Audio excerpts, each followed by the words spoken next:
और ऐसे में वो जिन कार्यकर्ताओं को अपने साथ लेके चल रहे हैं उनमें कुछ बीएसपी के विधायक हैं, कुछ यूकेडी के हैं, कुछ ऐसे लोग हैं जो उनको समर्थन तो दे रहे हैं, कुछ निर्दलीय विधायक हैं, लेकिन उनके अपने लोग वहां पर नहीं है, उनका अपना परिवार है। तो उनसे कितना यहाँ पर बहुगुणा साहब को उम्मीद है कि जनता उनकी बात सुनेगी या वो प्रभाव जनता पर छोड़ पाएंगे? देखिए, ऐसा है कि सितारगंज की जो सीट है उसका अगर आप उसका कॉन्स्टिट्यूशन अगर आप देखें तो वहां ना तो बहुगुणा जी का कोई व्यक्तिगत प्रभाव पहले से है और न ही हरीश रावत के गुट का कोई प्रभाव है। वो एक ऐसी कॉन्स्टिट्यूंसी रही है जहां से कांग्रेस काफी समय से बाहर रही है। पहले वो सीट बसपा के पास थी और इस बार के चुनाव में 2012 के चुनाव में वो सीट जनरल होने के बाद अब वो जनरल बना दी गई है। और वहां से जो बसपा के जो विधायक थे नारायण पाल, वो इस समय बहुगुणा जी का साथ जरूर दे रहे हैं, लेकिन वो पुराने कांग्रेसी हैं और उनका हरीश रावत से भी अच्छा संबंध बताया जाता है।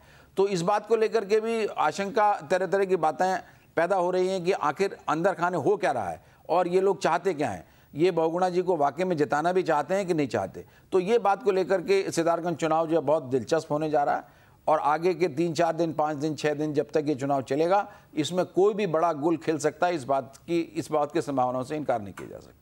आशुतोष जी, अगर वापस उस खत की बात करें जो कि लीक हुआ है, मीडिया में आया है, जिसमें हरीश रावत ये कह रहे हैं यशपाल आर्या से कि भैया आप तारीख बताइए, समय बताइए, मैं प्रचार के लिए आने का इच्छुक हूं।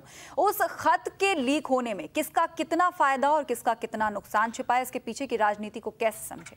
देखिए, ये खत जो लिखा गया है निश्चित रूप से किसी राजनीतिक उद्देश्य से लिखा गया, ये बात तो तय है। ये कोई सीधा साधा पत्र नहीं है कि एक प्रदेश का बड़ा नेता अगर प्रदेश के अध्यक्ष को खत लिखता है कि मैं आना चाहता हूं, इसका मतलब यह है कि वो कांग्रेस आला कमान को कोई संदेश देना चाहते हैं कि देखिए मेरी उपेक्षा की जा रही है और मुझे नहीं पूछा जा रहा है, और कल को अगर चुनाव का परिणाम कुछ और होता है तो इसका ठीकरा मेरे ऊपर ना फोड़ा जाए, मेरे गुट के ऊपर ना फोड़ा जाए। इस बात की पेशबंदी मुझे लगता है कि हरीश रावत जी ने की है और इस परिप्रेक्ष्य में इस खत को देखा जाना चाहिए। और इस खत को लीक करना ये भी एक राजनीति है। और चूंकि हरीश रावत का प्रदेश के अध्यक्ष से बहुत अच्छा आंकड़ा नहीं है और वो इस बात को लेकर के भी आशंकित रहते हैं कि वो कोई ना कोई बात ऐसी होगी जिसकी वजह से आला कमान के सामने उनकी छवि धूमिल करने का प्रयास हो। इस बात को लेकर के हरीश रावत बहुत आशंकित है। यानी कि खत के लीक होने में कहीं ना कहीं फायदा भी हरीश रावत का ही छुपा है। हाँ, देखने भाई लगता तो ऐसा है कि हरीश रावत ने एक तीर से कई शिकार किए हैं और वो अपने को आला कमान के सामने ये नहीं दिखाना चाहते हैं कि भाई उनकी तरफ से चुनाव प्रचार में कहीं कोई कमी थी या वो अनिच्छा व्यक्त की गई, लेकिन वो ये ठीकरा मुख्यमंत्री के सिर पर रखना चाहते हैं कि उनको मुख्यमंत्री ने मौका ही नहीं दिया चुनाव प्रचार का।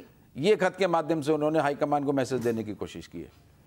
चलिए आशुतोष जी, बहुत बहुत शुक्रिया, आप हमारे शो पर आए और उस चर्चा में हमारे साथ शामिल हुए। तो यहाँ हमने समझने की कोशिश की कि खत के इस पीछे का खेल आखिर है क्या, लेकिन चुनावी खेल में जीत किसकी होगी, ऊंट किस करवट बैठेगा, इसका अंतिम फैसला तो जनता ही करेगी।